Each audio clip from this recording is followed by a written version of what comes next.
Avance de Noticias Caracol.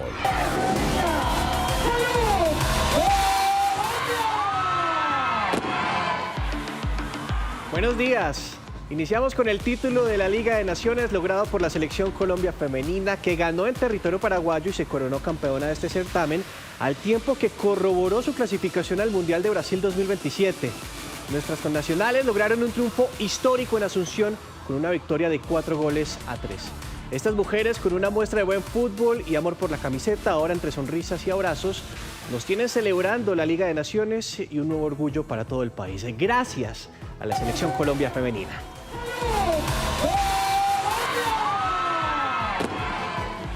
Un partidazo que no estuvo con los pelos de punta, pero que se logró el título, pero sobre todo la clasificación y la victoria. Buenos días, hoy es miércoles 10 de junio del 2026 y bienvenidos a nuestra primera edición de Noticias Caracol, primero la gente. Desde mañana la atención del mundo también estará puesta en la Copa Mundial de la FIFA. Durante las próximas semanas, 48 selecciones competirán por un título del torneo que concentra la expectativa de millones de aficionados en todo el mundo. Por supuesto, estaremos del lado de nuestra selección Colombia desde México, Canadá y los Estados Unidos. Además, en minutos les tenemos los detalles de la captura de los presuntos sicarios que le habrían quitado la vida al periodista Cristian Herrera en Cúcuta. Y también hablaremos sobre el presidente de Ecopetrol en licencia, Ricardo Roa, que fue llamado a juicio por supuestamente haber aprovechado su cargo para obtener beneficios a la hora de comprar un apartamento en el norte de Bogotá. Pero antes vamos a ver cuáles son las noticias más importantes previstas para Colombia y el mundo. Este es el despertador de hoy, 10 de junio del 2026. A todos ustedes, bienvenidos.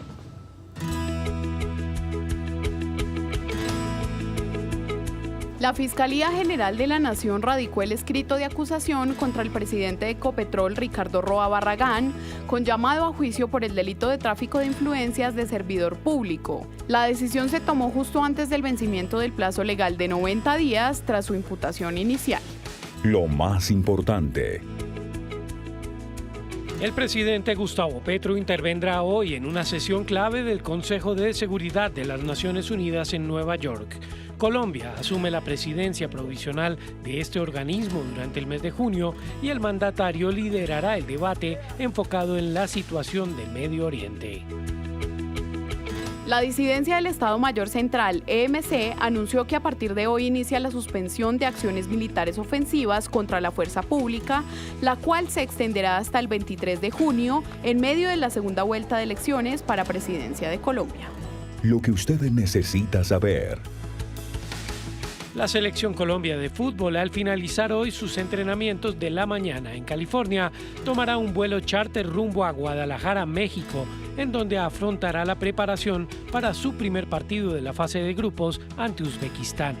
El equipo, dirigido por Néstor Lorenzo, se concentrará en las instalaciones del Club Atlas para ultimar su preparación antes del debut oficial.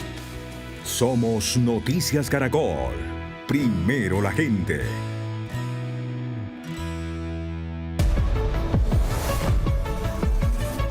5 de la mañana, 33 minutos. Saludamos a los televidentes que se suman a esta hora con nuestra primera emisión de Noticias Caracol. Mañana inicia el Mundial de Fútbol. En una semana nuestra selección Colombia va a debutar precisamente contra la selección de Uzbekistán. Y en 11 días se va a realizar la segunda vuelta presidencial. Son fechas importantes que hay que tener presente. Pero vamos a iniciar un recorrido por las regiones para saber qué es noticia hasta ahora. Ustedes ven a nuestros corresponsales en pantalla. Tenemos a Tatiana Rodríguez desde la ciudad de Cartagena. En Barranquilla, Argemiro Peón, que me dicen, todavía sigue celebrando el título del Junior de Barranquilla. En Cali, John Alex Henao. Tenemos en Medellín a Mariana Rodríguez, también nuestro ojo de la noche, Erika Zapata. En el municipio de Soacha, muy cerca de la capital del país, Héctor Rojas. En el norte de la capital, en la carrera séptima, María Juliana Reyes. Y en el aeropuerto El Dorado tenemos a Julián Ríos. Pero vamos a iniciar en las salas de edición de nuestra emisión de Noticias Caracol con nuestro ojo de la noche, Eduard Porras. Pero don Eduard, primero hablemos un poco sobre la capital del país. Aunque amanecemos con tiempo seco, el pronóstico es de lloviznas, una temperatura mínima de 9 grados a máxima de 17, pico y placa para vehículos terminados en 1, 2, 3, 4 y 5. Ahora sí, hablemos de esas historias de la Bogotá nocturna.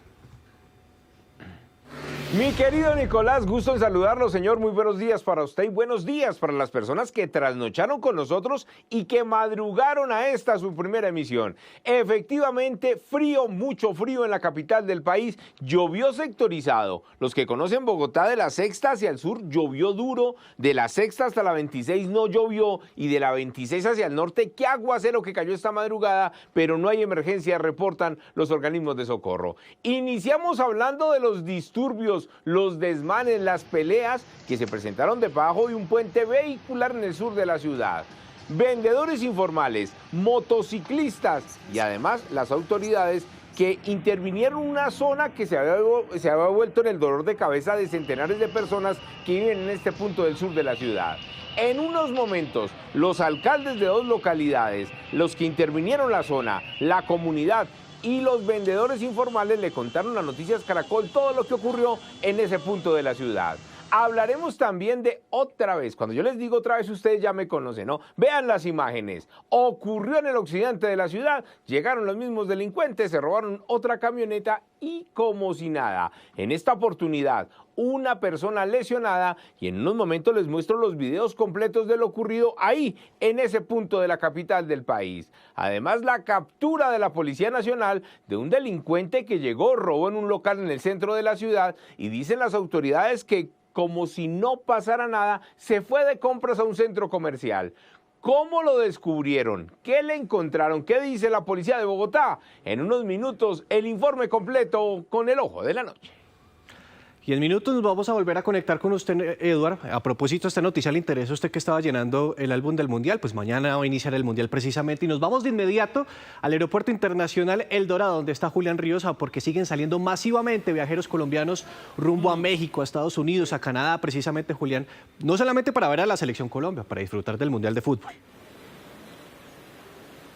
Hola Nicolás, muy buenos días. Sí señor, bastante congestión aquí a la entrada del Aeropuerto Internacional El Dorado, bastantes vehículos y muchísimas personas ya llegando porque entre hoy y mañana 100.000 colombianos viajarán, como usted lo dice, a Estados Unidos, México y Canadá a asistir a esta fiesta mundialista. Vamos a entregarles detalles de cómo está la operación aérea el día de hoy, cómo están operando las aerolíneas y cómo está toda esta masiva salida de colombianos rumbo hacia el Mundial. Ya regresamos.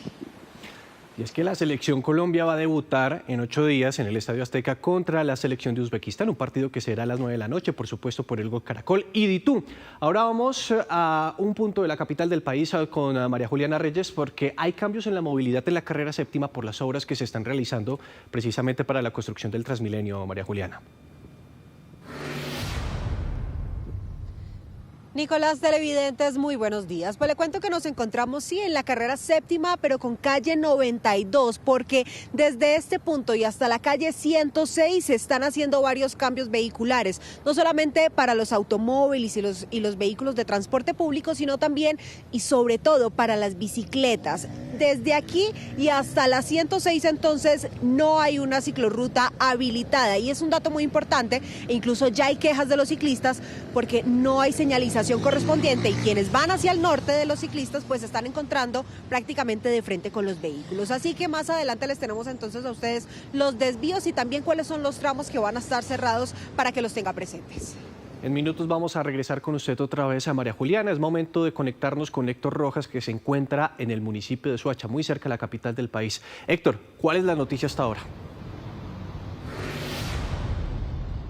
Nicolás, mire, les vamos a contar de un caso desgarrador, cómo un hombre golpea a una niña de 4 años. En una cámara de seguridad se observa no solamente la agresión brutal de esta menor de edad, sino también los gritos, el llanto de esta niña luego de ser maltratada por parte de su padrastro.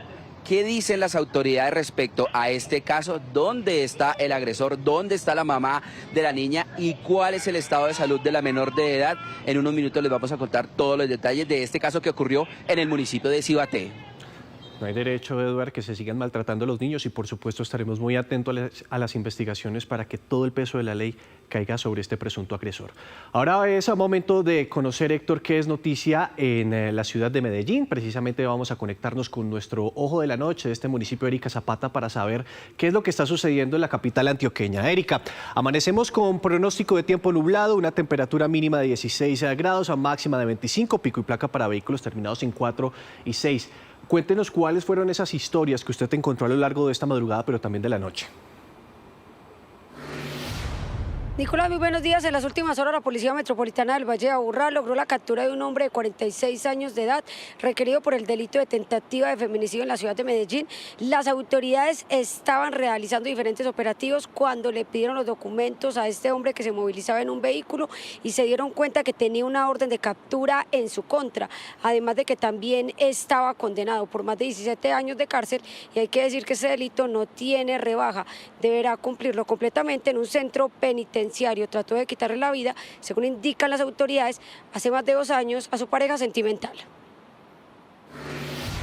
Este resultado operacional se registró en el barrio Estadio, mientras uniformados de nuestra zona de atención adelantaban actividades de control, verificación y solicitud de antecedentes a personas. Durante este procedimiento, al consultar la información a través del dispositivo tecnológico PDA, se evidenció un requerimiento judicial vigente en contra de este sujeto. De acuerdo con las autoridades judiciales, esta persona era solicitada para el cumplimiento de condena, motivo por el cual fue capturada y dejada a disposición de la Fiscalía General de la Nación. La víctima de este hombre, que fue capturado por la Policía Metropolitana del Valle de Aburrá, durante varios meses estuvo luchando por su vida en un centro hospitalario de esta ciudad, después de que este hombre, según las autoridades, trató de quitarle la vida. Hay que decir que esto ocurrió en la comuna Estadio. Sin embargo, en ese sector, en diferentes partes de la ciudad de Medellín, también se estaba realizando este tipo de operativos para lograr resultados como este. Vamos a continuar, Erika, en la capital antioqueña, en Medellín, y es momento de conectarnos con Mariana Rodríguez, porque nos tiene una noticia que pues, nos desgarra un poquito el corazón, Mariana. ¿Cómo es eso de que un paciente fue abandonado en un hospital? ¿Esto en dónde ocurrió? Nicolás, esto ocurrió en el Hospital La María, en el barrio Castilla, acá en la ciudad de Medellín, y se hizo muy viral en redes sociales. Y es un video en el que se ve cómo 2 empleados de ese hospital dejan abandonado a un paciente en pleno andén. El paciente es un señor, un evidente adulto mayor que prácticamente quedó desnudo y tuvo que dormirse en pleno andén solamente con la bata con la que fue sacado del hospital. Pues fue tanta la presión social que el hospital se pronunció a través de un comunicado en el que reconoció la falla, dijo que iba a iniciar investigaciones contra los 2 empleados, quienes además hay que decir que ya fueron separados del cargo. También ofreció disculpas el hospital en ese comunicado al paciente y a los familiares. Dice que esto no tiene nada que ver con su ética y con la misión justamente de este Hospital La María. También se conoció que tras este video grabado, pues la misma comunidad llamó a la policía para que el paciente pudiera ser reingresado para seguir recibiendo la atención médica allí en el Hospital La María. Un hecho que ha generado toda indignación y rechazo en la capital antioqueña. Usted describe muy bien lo que genera esta situación, indignación y rechazo. Es momento de ir a la región pacífica, puntualmente a la capital del departamento del Valle del Cauca, Cali, John Alex, que amanece con pronóstico de tiempo nublado, una temperatura mínima de 20 grados, máxima de 25 y pico y placa para vehículos que están terminando en 5 y 6. Pero usted tiene una noticia y es, ¿por qué inmovilizaron una ambulancia en el departamento del Valle del Cauca? Hace frío en la capital vallecaucana. Nicolás, audiencia, saludo especial. Efectivamente, hoy la noticia aquí en Cali es la inmovilización de una ambulancia. El motivo parece irrisorio, pero es real, porque mientras realizaban un operativo en el centro de la ciudad, la Secretaría de Movilidad detectó anomalías en este vehículo y tenían que ver con su placa. Esa placa era movible, una situación que no puede registrarse, que está prohibida para cualquier vehículo en la ciudad y en el país. Pero no bastando con esto, la cereza del pastel es que el conductor de la ambulancia no tenía licencia, la licencia requerida para poder conducir. Un llamado de atención para estas personas es a que cumplan con las normas de tránsito, a que tengan los documentos en regla y a que no pongan en riesgo la vida de otras personas, porque para esto es que sirven. para que transporten a las personas en delicado estado de salud. No es la única situación que se registra con estos vehículos. Diariamente se ven a algunas invadiendo carriles del mío, excediendo la velocidad, entre otras anomalías. Este vehículo fue inmovilizado. Más adelante regresamos con más noticias desde Cali y también hablando de Palmira, porque ayer una protesta terminó en disturbios. Nicolás. Muchas razones para conectarnos después de las 6 de la mañana. Continuamos este recorrido por el Caribe colombiano, puntualmente el Atlántico, en Barranquilla, donde está Argemiro Pion. Argemiro, tenemos pronóstico de tiempo soleado, una temperatura mínima de 26 grados, máxima de 35, pero usted tiene las noticias que están en desarrollo en este momento en la capital del Atlántico. Así es, Nicolás, buen día. Mire, vamos a hablarles del asesinato que se registró en las últimas horas en un conjunto residencial en el municipio de Puerto Colombia. Una mujer que, como se observa en los videos, se disponía a abordar una camioneta cuando fue alcanzada por un sicario de a pie, le disparó en repetidas ocasiones, la dejó tendida en el suelo y escapó del lugar. La víctima era Mayra Alejandra Duarte Vera, de 37 años, quien según la policía también era conocida con el alias de La Mona y pues habría sido expareja sentimental de alias Castor, el máximo cabecilla de la banda delincuencial Los Costeños, que en estos momentos se encuentra preso en una cárcel del interior del país y quien estaría buscando también beneficios con el gobierno nacional. Mire, la policía además reporta que alias La Mona, la mujer asesinada, tenía anotaciones judiciales por los delitos de concierto para delinquir, porte ilegal de armas de fuego, hurto y falsedad ideológica en documento público. Además había sido capturada en 2023 como presunta financiadora de grupos criminales y trabajaba también en una empresa de seguridad que según las autoridades estaría al servicio de una organización criminal. Sin embargo, las autoridades adelantan las investigaciones para identificar y capturar a las personas que la asesinaron. Estaremos muy atentos, Argemiro, al desarrollo de estas investigaciones. Por el momento es momento de seguir en el departamento del Bolívar, donde donde el pronóstico es de tiempo soleado, una temperatura mínima de 26 grados, máxima de 31, pico y placa para vehículos terminados en 1 y 2. Es momento de conocer las noticias en Cartagena, Tatiana, porque 2 mujeres fueron asesinadas en hechos aislados. Así es, Nicolás y televidentes, los saludo, pues el primer hecho, según las autoridades, se registró en el corregimiento de Bayunca, donde una mujer de nacionalidad venezolana de 27 años fue atacada por su pareja sentimental en varias oportunidades con arma blanca al interior de su vivienda. El segundo caso se registró en el barrio San Francisco, donde una mujer de 49 años de edad fue sorprendida por sicarios mientras se encontraba a las afueras de un establecimiento comercial acompañada de otras personas. En ambos casos, pues los responsables huyeron del lugar y las autoridades están haciendo todo unos operativos en la capital de Bolívar para ubicarlos, pues estos casos han reavivado la preocupación de las autoridades por los casos de violencia de género y de homicidios que se han registrado durante este año en la capital de Bolívar. Según las cifras, van 4 mujeres asesinadas en Cartagena.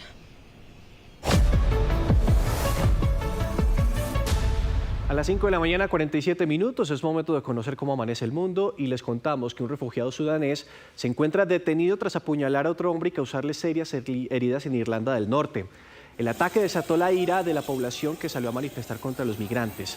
Las autoridades británicas hacen un llamado a la calma luego de que los protestantes bloquearan varias vías en la ciudad de Belfast y además incendiaran varios vehículos en una zona residencial, lo que obligó a los residentes a evacuar sus hogares. El Papa León XIV denunció la violencia contra las mujeres y pidió que la salud mental sea una prioridad de los sistemas sanitarios en una vigilia celebrada este martes ante más de 40.000 personas en el Estadio Olímpico de Barcelona. Durante la vigilia bendijo a varios niños y escuchó los testimonios de varias mujeres que han vivido diversas situaciones y posteriormente les dedicó una reflexión a cada una, pensando en que el mensaje llegue a todo el mundo.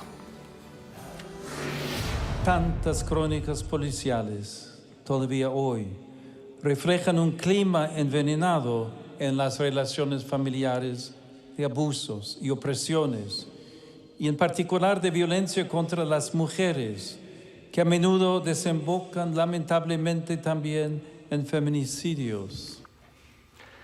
Inicia el tercer día de escrutinios en Perú. La segunda vuelta se mantiene ajustada entre el izquierdista Roberto Sánchez y la ultraderechista Keiko Fujimori. La Oficina Nacional de Procesos Electorales informó que aún falta contabilizar más del 50% de las actas electorales que son del exterior. Además, cerca de 1.500 actas ya contabilizadas fueron enviadas a jurados electorales especiales al presentar alguna anomalía. La diferencia entre los dos candidatos se mantiene en los 25.000 votos. El árbitro somalí Omar Artan, cuya entrada a Estados Unidos fue vetada la semana pasada cuando iba a participar en la Copa del Mundo, fue recibido este miércoles como un héroe en su regreso a Somalia. Mientras tanto, el gobierno de los Estados Unidos asegura que el árbitro fue declarado inadmisible después de que las autoridades detectaran información negativa que lo vinculaban con presuntos grupos terroristas, lo que provocó su expulsión expedita. Y a las 5 de la mañana, 50 minutos, es momento de conocer qué están titulando los principales periódicos del país y vamos a iniciar con el diario de la casa, el periódico El Espectador, que titula lo siguiente: Sagrado Gaudí. A los 100 años de la muerte del arquitecto catalán Antoni Gaudí, el Papa León XIV visitará la Sagrada Familia en Barcelona para bendecir la Torre de Jesucristo de la Basílica. Veamos qué trae el colombiano. Roa va a juicio y su nuevo lío de 58.000 millones en sus cuentas. Al presidente de Ecopetrol, Ricardo Roa, se le complicó aún más el panorama al tiempo que se conocieron nuevas pruebas en su contra. Veamos qué trae el tiempo. Doble causa contra Petro en la Cámara. 2 investigaciones disciplinarias contra el presidente Gustavo Petro fueron abiertas por la Comisión de Acusación de la Cámara por la presunta participación en política. Y ahora veamos qué trae el Heraldo. Gran Vía suma otro retraso. Contratista pide 5 meses más. La entrega de la obra ya no será en julio, como se tenía previsto, luego del último aplazamiento otorgado al constructor del proyecto. En otras noticias, se conoció el resultado de la auditoría externa internacional que revisó el proceso de preconteo y escrutinios, así como los software de la primera vuelta presidencial en Colombia. El Centro de Asesoría CAPEL confirmó la integridad y confiabilidad del proceso electoral. Mencionó además que no se presentó ninguna alteración en el software de la jornada electoral y que en ningún momento se alteraron los sistemas el día de las elecciones. Mientras tanto, las altas cortes y los organismos de control hicieron un llamado al respeto de los resultados de las próximas votaciones y a dar por terminada la polémica de los resultados de la primera vuelta electoral. En la cumbre sobre los controles al abuso del poder en las democracias modernas, los presidentes de las altas cortes hicieron un llamado unánime de cara a las próximas elecciones. El respeto por el resultado, pero además le pidieron a quien resulte electo presidente el respeto por las instituciones. Es un respeto a las reglas democráticas y eso fortalece la convivencia democrática. Así que todos los ciudadanos en general esperamos que los candidatos y que todos los actores sociales respeten los resultados. La expectativa de la rama judicial frente a la administración presente o futura siempre será la misma. Lo primero, sin duda, es respetar, acatar las decisiones judiciales. En el encuentro, el registrador Hernán Penagos también advirtió sobre el riesgo que significa para la democracia la divulgación de información sin fundamento. Difundir información sesgada, falsa o difamar no golpea a la autoridad electoral, golpea a la democracia en su conjunto.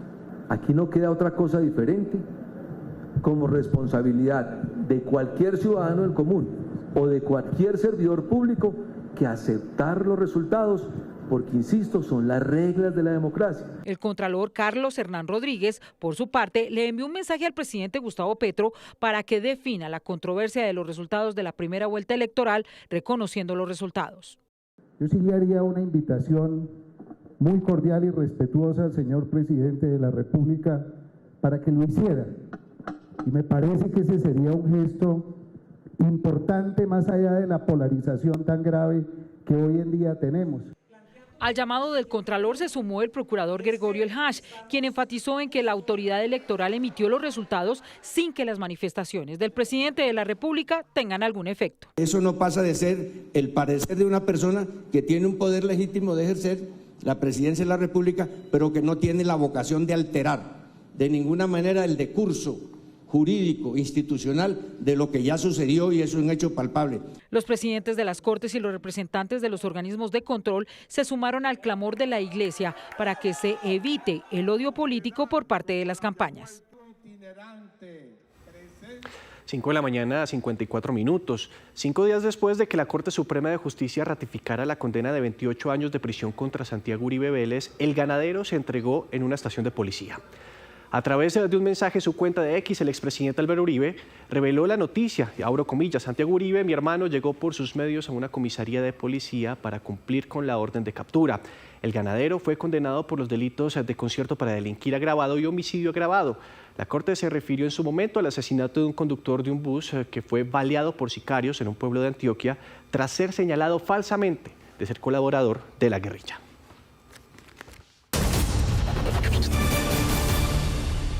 Y es momento de conocer cuál es el pronóstico del tiempo que tendremos para hoy en todo el territorio nacional, gracias al canal clima.com. En Bogotá el pronóstico es de lloviznas, una temperatura máxima de 17 grados. En Popayán vamos a tener tiempo nublado con una temperatura máxima de 18. Lo mismo va a suceder en Bucaramanga, mientras que en Manizales y Cartagena el pronóstico es de tiempo soleado. Ahora, ¿cómo vamos a estar por regiones en todo el territorio nacional? El pronóstico para el norte del país, en la región Caribe y la Orinoquía, es de tiempo nublado, mientras que en la región andina y en la Pacífica vamos a tener algunas lluvias. En el sur del país, en la Amazonía, el pronóstico es de lloviznas.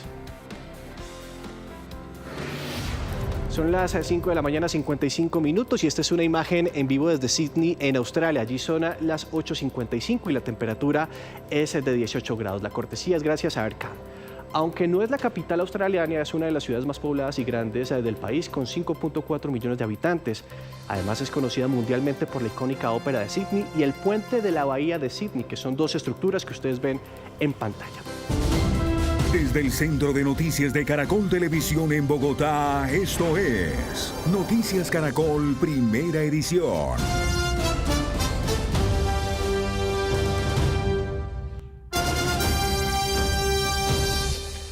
Hay que señalar que sobre las 11 de la mañana nuestra selección femenina campeona de la Liga de Naciones va a llegar al Aeropuerto Internacional El Dorado precisamente para celebrar el título con sus connacionales, con los colombianos. Pero los ojos del mundo también están puestos en el inicio de la Copa Mundial de la FIFA, que se va a realizar en México, Canadá y Estados Unidos.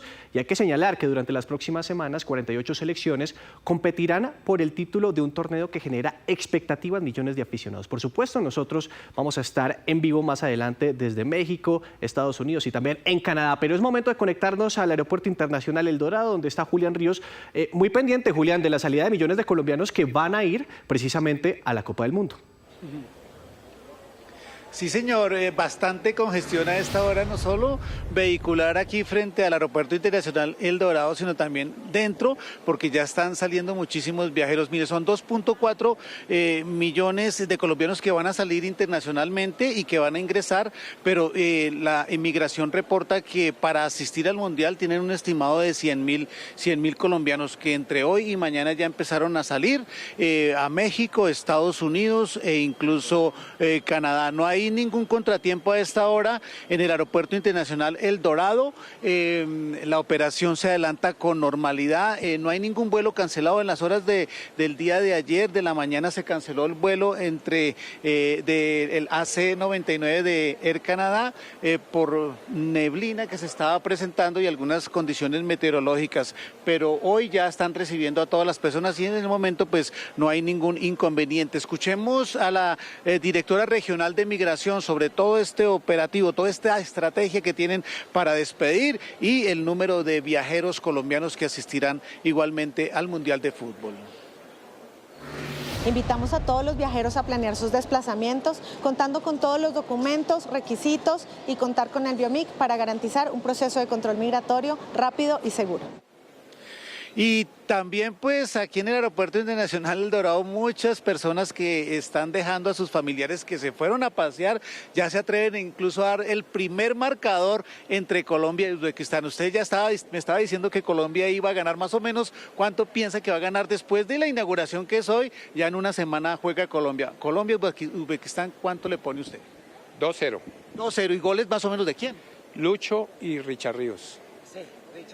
Usted me decía que hoy, pero la inauguración es el día jueves. El jueves empieza, toda esta fiesta mundialista que es el día de mañana. Ustedes despidieron a un familiar, pues que les vaya bien en toda esta fiesta mundialista y muchísimos colombianos ya empiezan a partir hoy y mañana para esta fiesta mundialista. El día jueves, es decir, el día de mañana ya empieza toda la inauguración y todos aquí muy contentos para asistir ya y partir a nivel internacional. Hasta luego, que esté muy bien.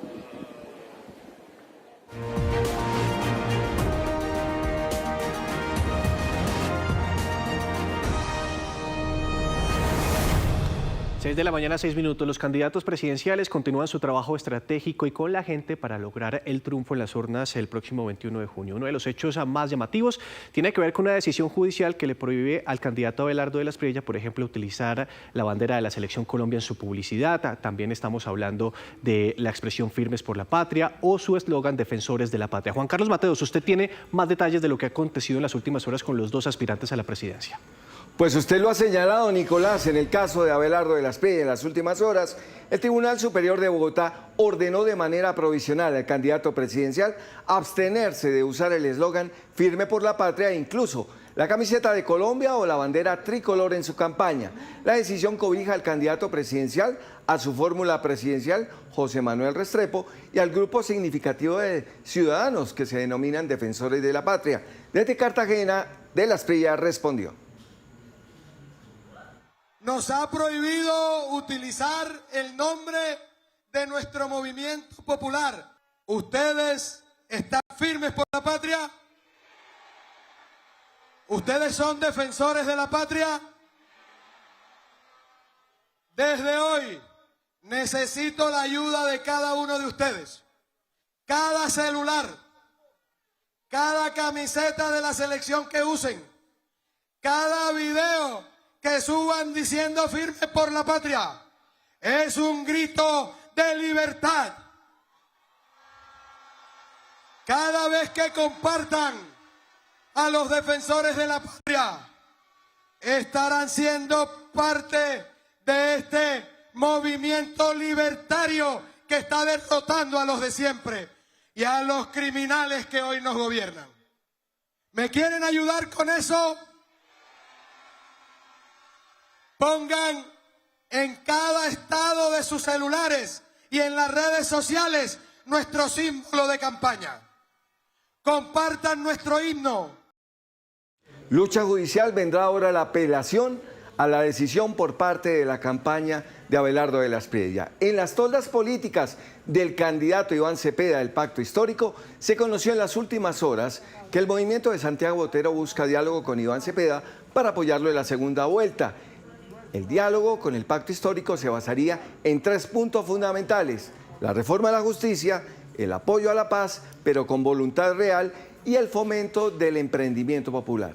Iván Cepeda, además, envió en las últimas horas un mensaje a su posible electorado en Bogotá.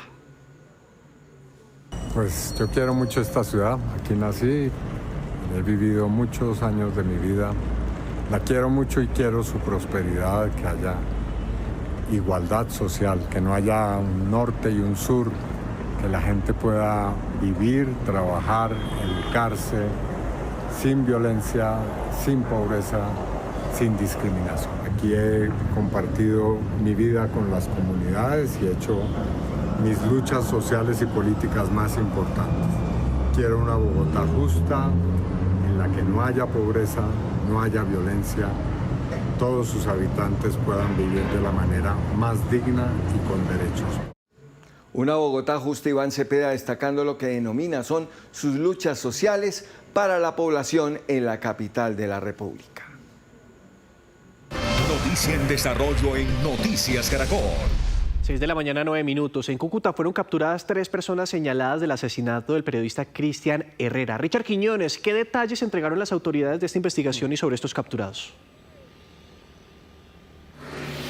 Nicolás, muy buenos días. En el búnker de la Fiscalía permanecen estas 3 personas capturadas en las últimas horas. Dice la Policía Metropolitana de Cúcuta que harían parte de la familia P, una organización que delinque en esta zona de frontera. Estas 3 personas fueron vinculadas luego de un trabajo exhaustivo de más de 400 horas de videos de cámara de vigilancia que fueron revisados por parte de las autoridades en esta zona de frontera. Entre los capturados están alias Demonio, quien al parecer sería el sicario de Cristian Herrera. También está alias Wilmer, que sería el taxista que acompañó las labores de vigilancia durante más de 2 días. Es decir, 2 días siguieron al periodista antes de asesinarlo. Y está alias Angélica, quien sería la encargada de la logística. Las autoridades esperan ofrezcan información que permita dar con el autor intelectual del crimen de Cristian. Paralelo a eso, dice la policía que podrían enfrentar cargos como homicidio y también concierto para delinquir agravado. Más de 400 horas de grabación en cámaras de seguridad fueron clave para que los investigadores identificaran a alias Demonio, señalado como el presunto autor material del crimen, a alias Wilmer, quien habría conducido el taxi utilizado para vigilar los movimientos de la víctima antes y después del homicidio, y a alias Angélica, señalada de coordinar la logística que permitió ejecutar el asesinato. El sicario pertenecería al grupo delincuencial denominado Familia P.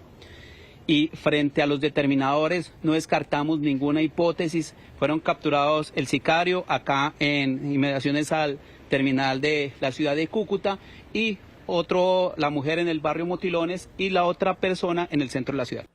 Las autoridades confirmaron que reconocerán económicamente a las personas que entregaron información clave para ubicar y capturar a los 3 señalados. Las cámaras de seguridad instaladas en la vivienda del periodista fueron determinantes en la investigación. Las imágenes registraron a los 3 sospechosos realizando presuntas labores de vigilancia días antes del asesinato, evidencia que vincularía al taxista, a la mujer señalada de la logística y al presunto sicario con la planeación del ataque. Por ahora, dichas imágenes se publican pixeladas para no entorpecer el proceso de investigación de las autoridades. Ya con una persona que ya está judicializada por estos hechos va a permitir tener más información sobre quiénes son los autores intelectuales y materiales de este hecho. Y yo creo que es un trabajo premeditado de mucho tiempo. Obviamente Cristian no es una persona que esté trabajando aquí en el departamento hace poco, lleva muchos años. El presunto sicario fue capturado cuando salía de una vivienda. Incluso la motocicleta en la que cometió el crimen también está en manos de las autoridades.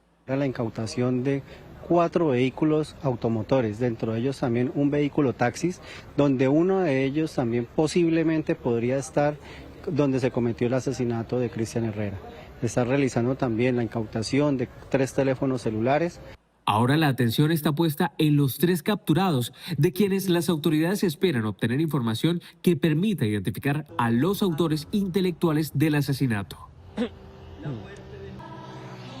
Las autoridades en este momento nos están confirmando que el sicario había sido capturado antes por tráfico de estupefacientes, sin embargo había quedado en libertad. También fue un trabajo muy importante de la Fiscalía, de la Policía, del Ejército, de la Alcaldía y de la Gobernación de Norte de Santander, en donde también se desarrollaron allanamientos en una cárcel de esta ciudad para avanzar en las labores que permitieron dar con la captura de estas 3 personas.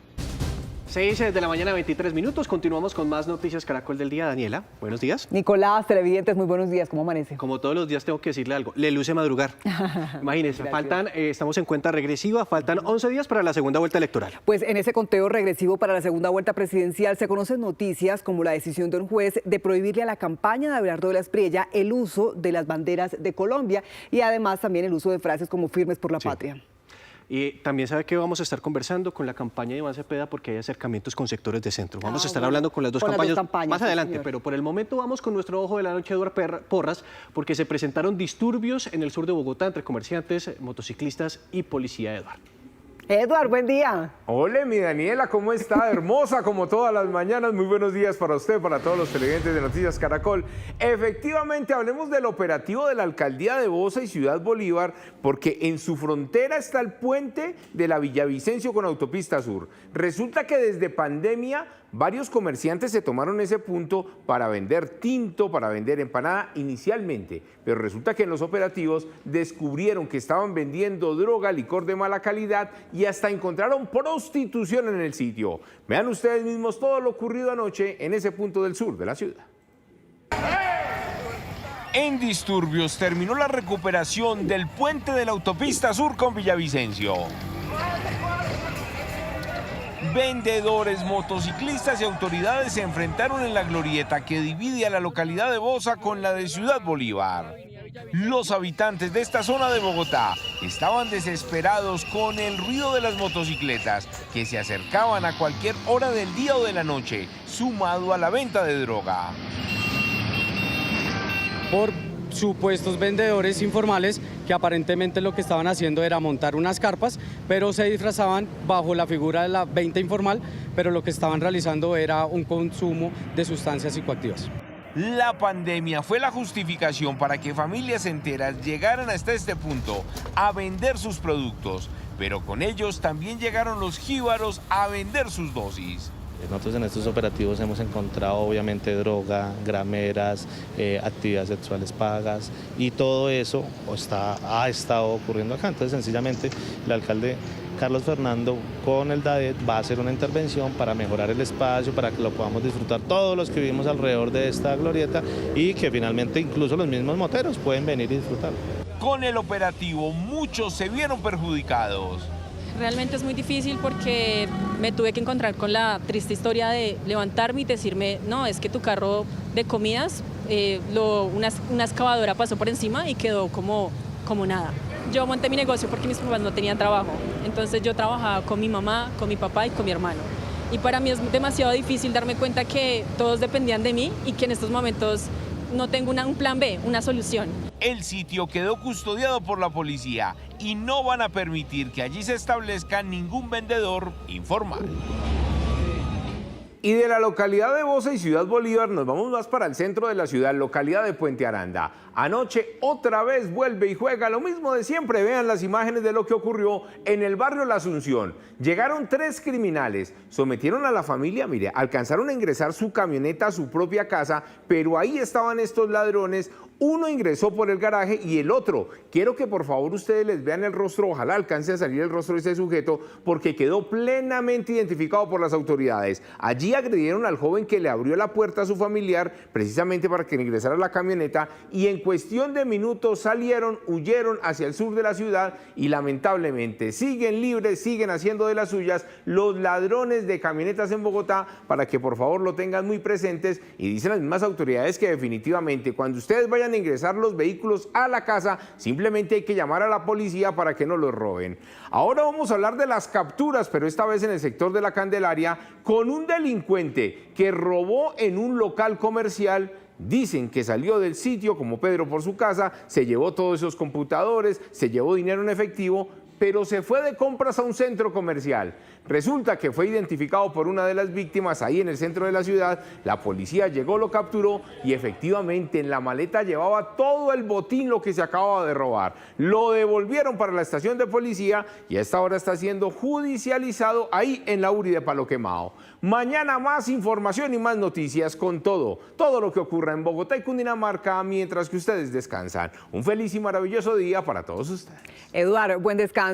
Pero entre tanto seguimos hablando de enfrentamientos por lo que ocurrió en el Pacífico. En disturbios terminó una protesta en la Universidad Nacional de Palmira. Encapuchados le prendieron fuego a un vehículo oficial. John Alex Senado, cuéntenos qué más se sabe de lo que ocurrió allí. Daniela, audiencia, saludo especial. Dani, tiempo sin coincidir. Respondiendo a su pregunta, pues lo que se sabe hasta el momento es que esta protesta, después de varias horas, llegó a su final, siendo las 6 de la tarde de ayer. Esto gracias a un acuerdo firmado entre ambas partes. Pero vamos a poner en contexto a la audiencia. ¿Qué fue lo que pasó? Ayer, presuntamente, miembros de la Universidad Nacional con sede en la ciudad de Palmira lideraban una protesta para conmemorar el Día del Estudiante Caído.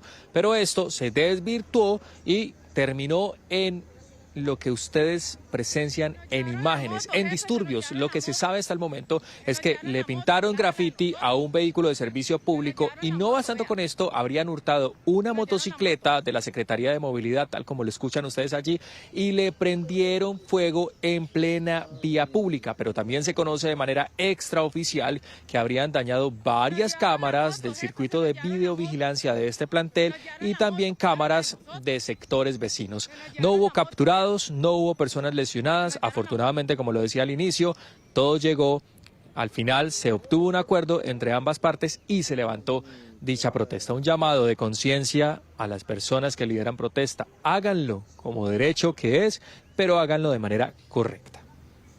Hacer esas manifestaciones de forma pacífica. John Alex, 6 de la mañana, 30 minutos. En otras noticias, la Fiscalía llamó a juicio a la presidenta de Ecopetrol en licencia, Ricardo Roa, por el supuesto uso del cargo para beneficio propio en la compra de un apartamento en el norte de Bogotá. Magda Páez, ¿qué se sabe al respecto?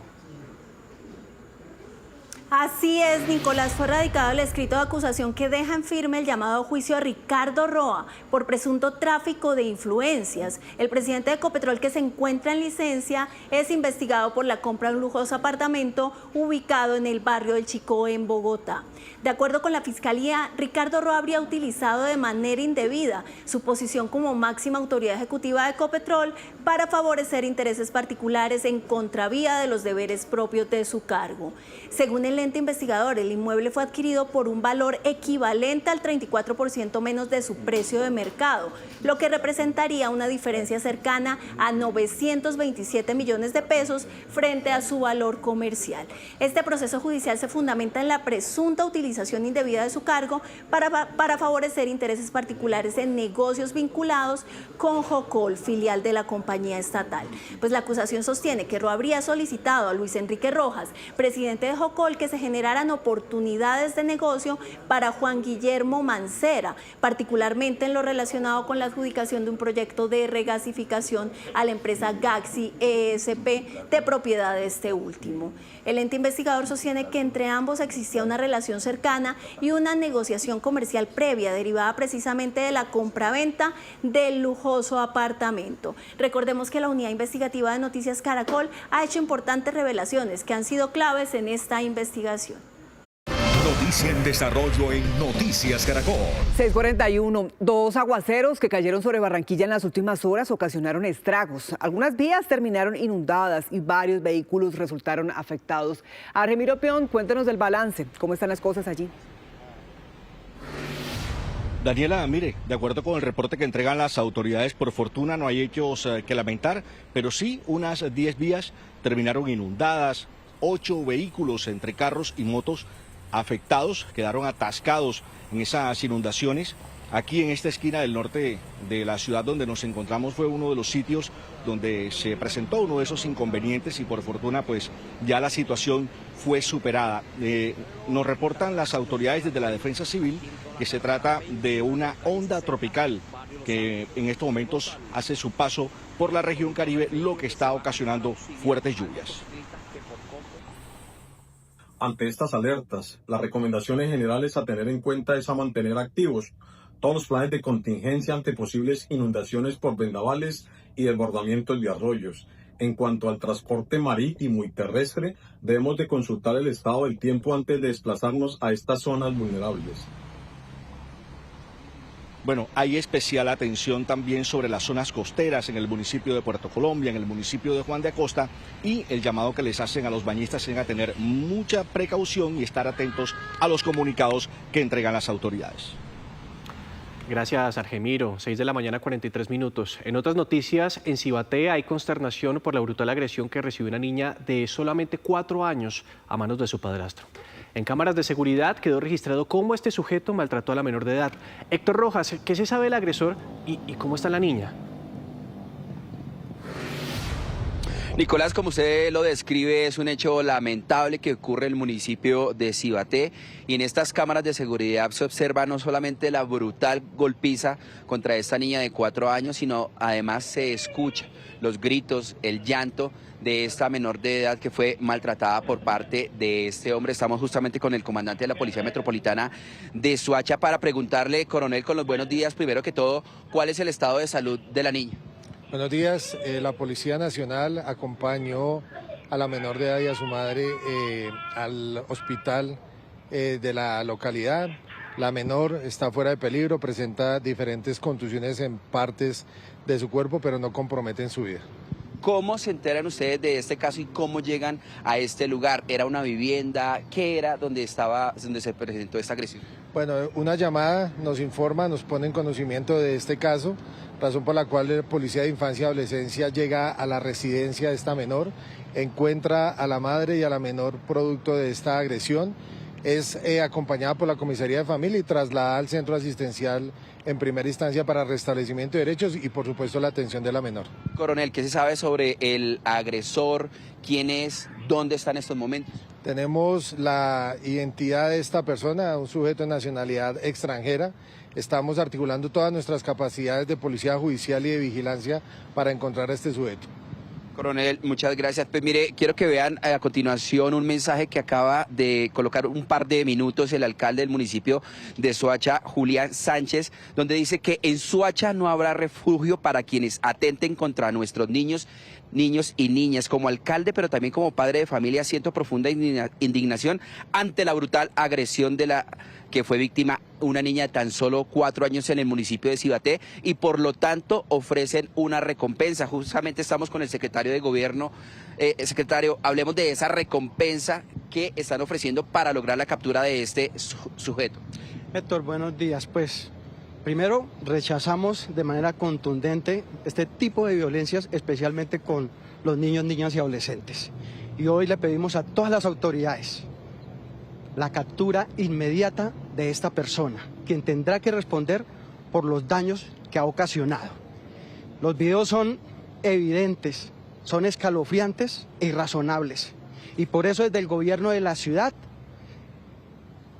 nuestro alcalde Julián Sánchez Perico, ofrecemos una recompensa de hasta 10 millones de pesos. Solamente se requiere de una llamada y la ubicación de esta persona para que sea capturada y puesta a disposición de la autoridad competente. Secretario, la información que tienen ustedes es que una vez que este sujeto golpea a la niña, aparentemente habría huido hacia el municipio de Soacha con la finalidad de esconderse. Sí, hay una línea investigativa que por supuesto estamos adelantando junto con la policía y la fiscalía, pero es precisamente el ejercicio que estamos desarrollando. Y este gran ejercicio de esta recompensa es aunar los esfuerzos para que en el menor tiempo posible esta persona sea capturada. Secretario, muchísimas gracias. Pues mire, 10 millones de pesos es la recompensa que ofrece la alcaldía de Soacha para capturar a este sujeto que golpeó brutalmente a una niña de tan solo 4 años, a su hijastra. Solamente el motivo por el que la habría golpeado es porque la niña estaba aprendiendo a contar los números y cuando se le olvidaban los números, por esta razón es que la golpeó brutalmente en repetidas ocasiones.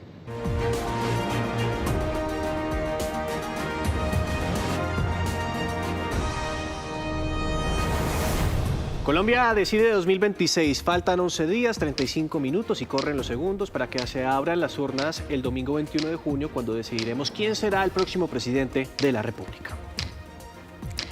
Y justamente es momento de hablar con representantes de las campañas. Tenemos del lado de la campaña del doctor Iván Cepeda al doctor Juan Fernando Cristo, y por el lado de la campaña de Abelardo de la Espriella está con nosotros Rodrigo Lara. Nicolás. Sí, porque es momento de conversar con ellos sobre las estrategias que están trazando para estas últimas semanas. Bienvenidos a los dos. Muy buenos días. Buenos días. Muy buenos días. Bueno, vamos a empezar con el doctor Rodrigo Lara, pues preguntándole pues por la decisión que decidió un juez en las últimas horas que prohibió el uso de las banderas de Colombia, la expresión Firmes por la Patria y del eslogan Defensores de la Patria. ¿Qué responden ustedes al respecto? Bueno, muy buenos días a todos ustedes y a los televidentes, a Juan Fernando.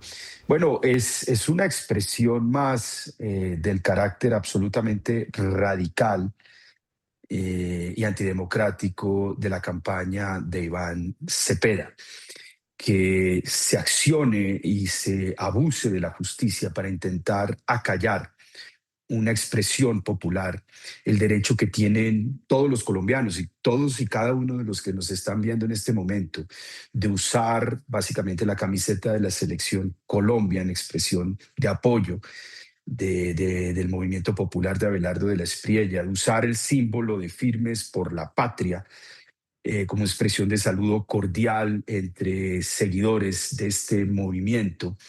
Es expresión del talante absolutamente antidemocrático de la campaña de Iván Cepeda. Hay diferentes tipos de izquierda, yo no meto a toda la izquierda en el mismo paquete. La izquierda de Iván Cepeda es la versión y la expresión más radical, porque su origen es el comunismo.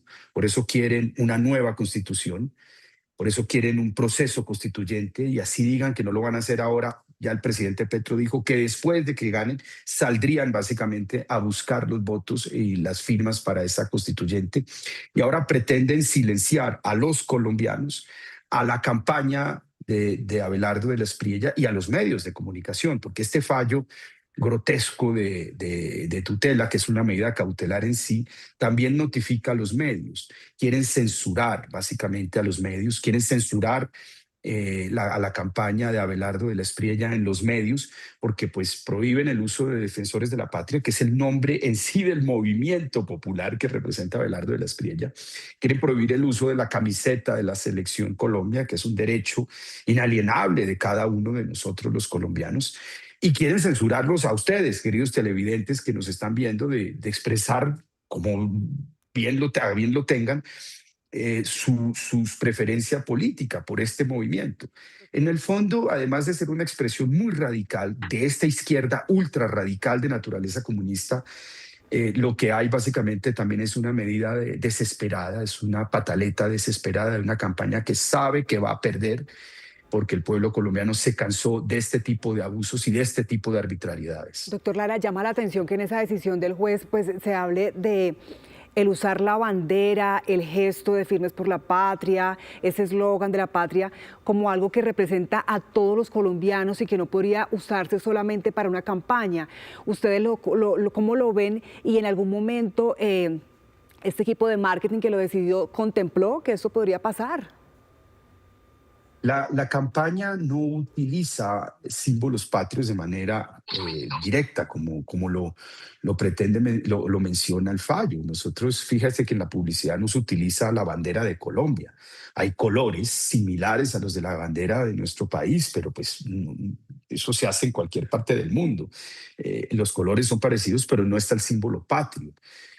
Ahora, que tiene que ver básicamente con esa prohibición de utilizar signos patrios, hacer el firmes y firmes y firmes por la patria que hacen hoy millones de colombianos, que hacen los niños con esa prohibición legal.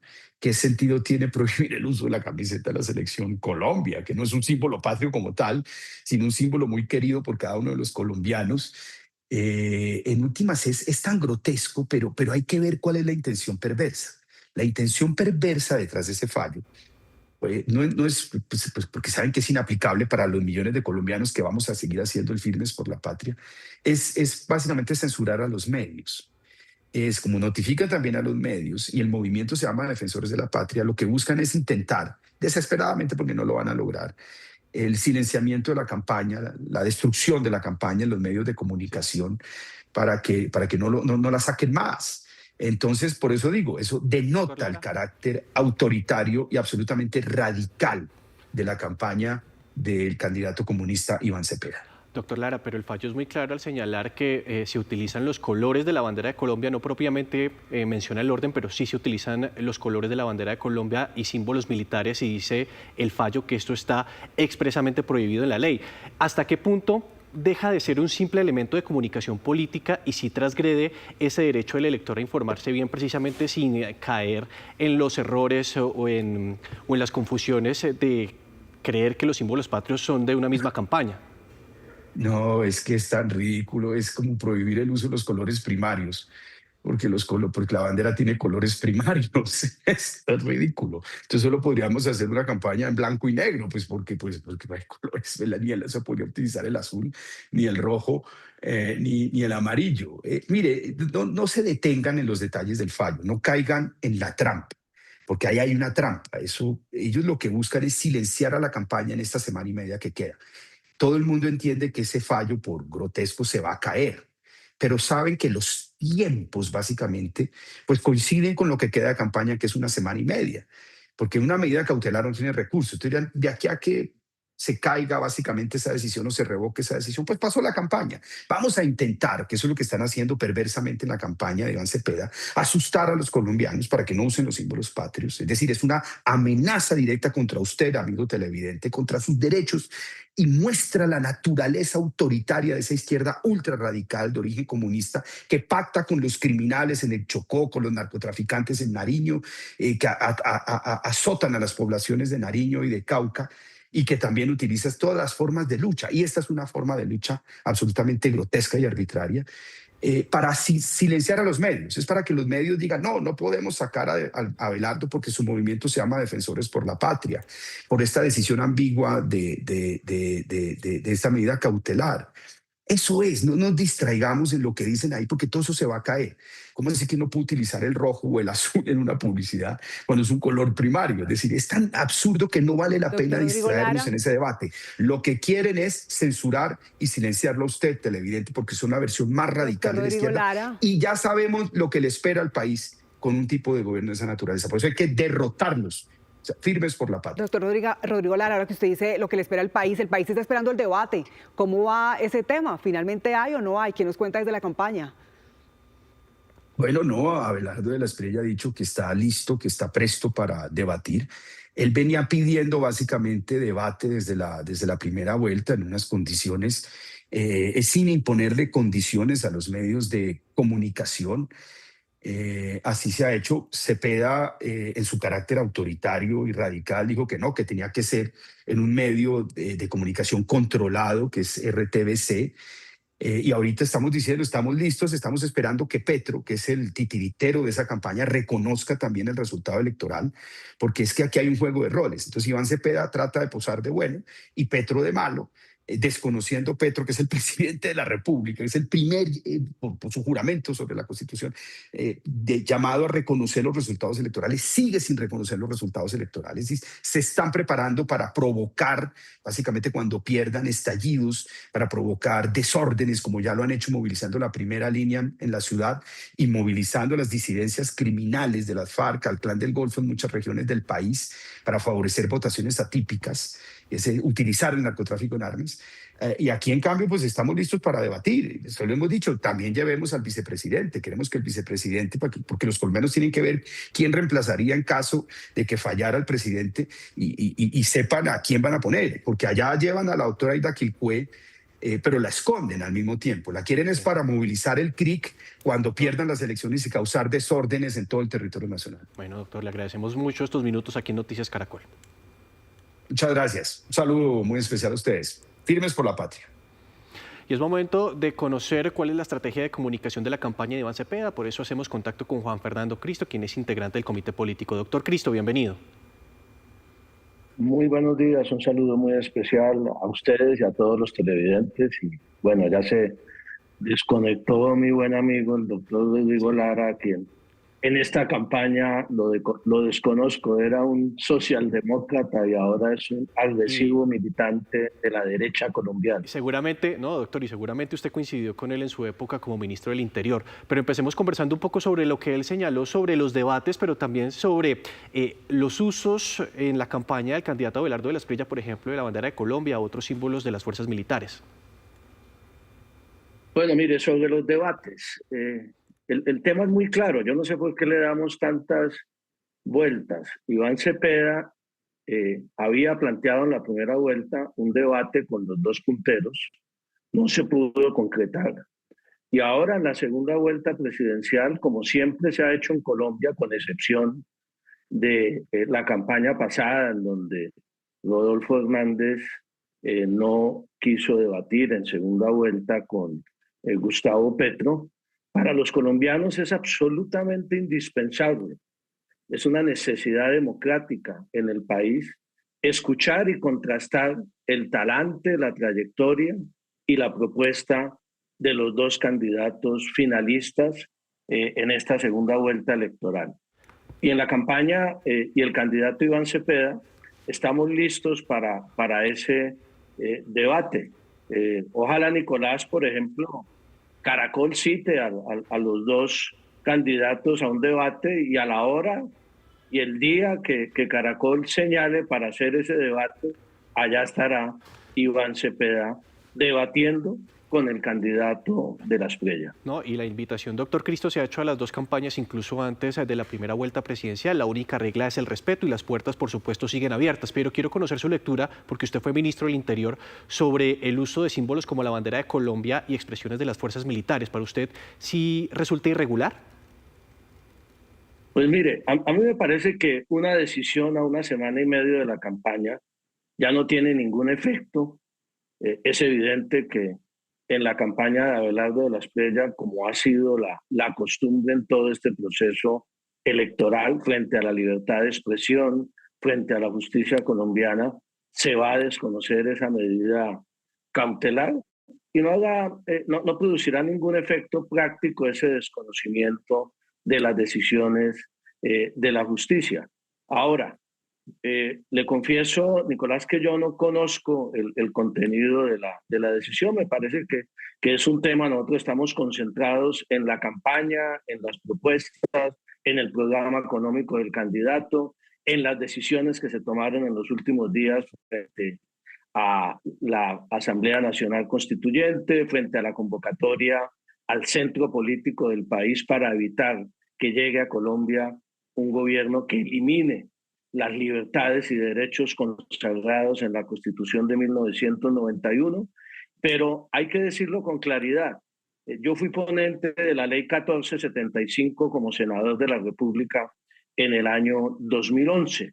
La presentó en su momento el jefe en ese momento de Cambio Radical y de mi buen amigo Rodrigo Lara, el recientemente fallecido, el vicepresidente de la República, Germán Vargas Lleras.